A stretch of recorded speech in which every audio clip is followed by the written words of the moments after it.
La femme savait parfaitement qu'elle était suivie par deux trafiquants d'êtres humains. Pourtant, elle se laissa volontairement bander les yeux. Et lorsqu'elle fut ramenée dans la cachette des trafiquants, ses yeux devinrent soudainement verts. La seconde suivante, une énorme menthe religieuse trancha la tête de l'homme. Lorsque les autres complices arrivèrent, l'homme avait déjà été entièrement dévoré, ne laissant qu'un squelette. Voyant cela, ils se préparèrent à maîtriser la femme ensemble. Mais au lieu de cela, ils devinrent tout le repas de la femme. Il s'avéra que la femme était un esprit de menthe religieuse ayant cultivé pendant 10 000 ans. À présent, elle avait été recrutée par le mystérieux bureau 749. Au sein du bureau 749, elle était chargée d'enquêter sur les affaires de trafic d'êtres humains. Sa mère était la commandante en chef de cette mission, parce qu'elle s'était montrée trop gourmande pendant l'exécution de la mission. Avant même que les criminels ne puissent être traduits en justice, ils furent tous dévorés par la femme. Un tel comportement mit sa mère, qui était aussi sa supérieure, dans une grande colère.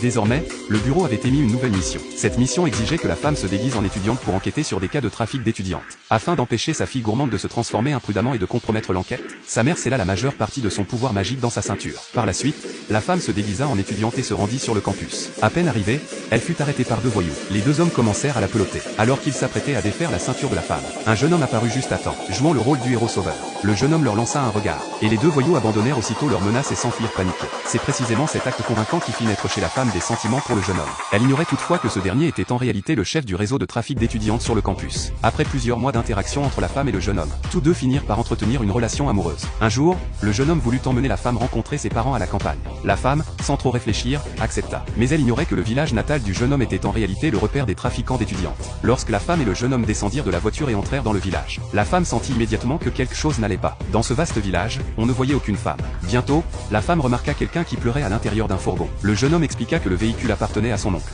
Son oncle prévoyait de transporter des produits de la montagne pour les vendre en ville. Pour en avoir le cœur net, la femme s'approcha aussitôt du fourgon. Voyant cela, l'oncle se dépêcha de faire monter toutes les filles enlevées dans le véhicule, puis verrouilla les portes. Lorsque la femme s'approcha, rien ne semblait anormal. Ensuite, le jeune homme ramena la femme chez lui. Cependant, à peine eurent-ils franchi la cour, que la mère du jeune homme sortit en courant, criant à la femme de s'enfuir. Car la mère ne voulait pas que la femme soit, comme elle, victime de trafic dans ce village. Le jeune homme prétendit faussement que sa mère délirait à cause d'une maladie mentale. Mais cela ne sembla pas tromper la femme. Celle-ci prit discrètement la bande de tissu que la mère lui tendait. De retour dans la chambre, elle la déplia et lut les mots avertissant qu'ils étaient des trafiquants, l'exhortant à fuir. En apprenant cela, la femme se réjouit en secret. Elle ne s'attendait pas à ce que les trafiquants viennent d'eux-mêmes se jeter dans la gueule du loup. Peu après, le jeune homme entra dans la maison avec son père, expliquant qu'il existait dans le village une ancienne coutume. La nouvelle bru devait être baignée par un ancien. Cependant, la belle-mère étant mentalement instable, elle ne pouvait accomplir ce devoir. Ainsi, le jeune homme demanda à son père de baigner la femme à sa place. La femme savait pertinemment que les trafiquants étaient lubriques. Mais pour les capturer tous d'un seul coup, elle devait feindre d'accepter. Après le départ du jeune homme, la femme commença à retirer sa veste devant l'homme. Cela fit baver l'homme d'envie. Cependant,